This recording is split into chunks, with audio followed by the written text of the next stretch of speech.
Good morning. Welcome back to the Gold Spot. It's March 24th, 2020. I'm Joe Elkjer here with my colleague, Damian White. Damian, there's been a lot of downward pressure on the financial markets this week, especially in the precious metals. Can you explain a little bit what we're seeing and what's exactly happening? Exactly right. We have seen a lot of volatility across precious metal markets and then most actual financial assets across the spectrum. What it ended up happening was the bond market is starting to insinuate that inflation's coming and it might be here to stay. So rates have been going up pretty significantly over the last few weeks, which gold and silver don't really like high interest rates, and certainly the stock market didn't as well.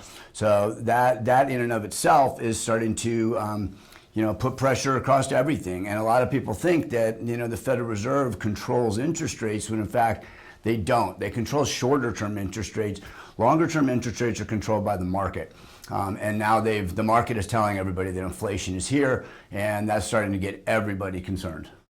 You mentioned interest rates, and the Ponzi scheme that is the Federal Reserve reacted to higher interest rates in 2011 under Ben Bernanke with Operation Twist. Can you explain a little bit about that, and is it possible we see something similar? Yeah, that's exactly right as well. Bernanke did do that, Operation Twist, where they come into the market and, like I was saying before, they don't really control the long end of the spectrum. So what they'll do is they will sell short-term bonds, say 1-year treasuries, and then they purchase 10-year or farther out on the yield spectrum. And what that does is help suppress interest rates to help control it. So really it's yield curve control by the Federal Reserve. And Bernanke did do that. Back then it was, I think, only about $400 billion.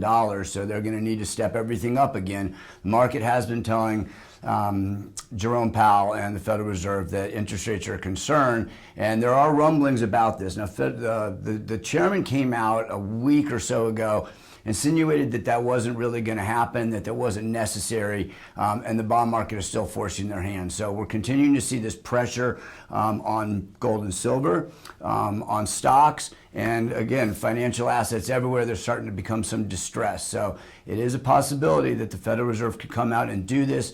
The market wants them to do it. Whether or not they will or have the firepower or the political capital to do it, we'll see.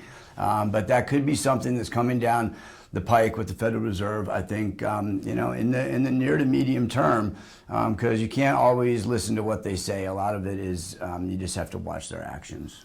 So fundamentally speaking, we're still seeing gold and silver with all this stuff that's going on. It still is the same as far as upward potential with keeping the interest rates low, and the idea of the Fed working towards that. It should be, metals should be picking up. I would think at this point, I mean, the whole reason for this bond discussion is because inflation is happening. We're starting to see it in prices around the world. Just about any asset you can think of, commodities in general are showing price increases everywhere. Lumber is through the roof, oil is through the roof, copper is through the roof, housing. I mean, it just continues on. The Federal Reserve is saying that it's transitory. Meaning it's not going to stay, where I think a lot of this inflation could be here long term, and that's only going to help gold and silver. You have to look at it as an insurance policy. You have to have some component of that in your portfolio, or you're going to get left in the dust by higher prices and a crimp on your quality of life. The opportunity is now really good to get into precious metals. Prices have come down, given good entry point. This has been the Gold Spot. Thank you for coming again.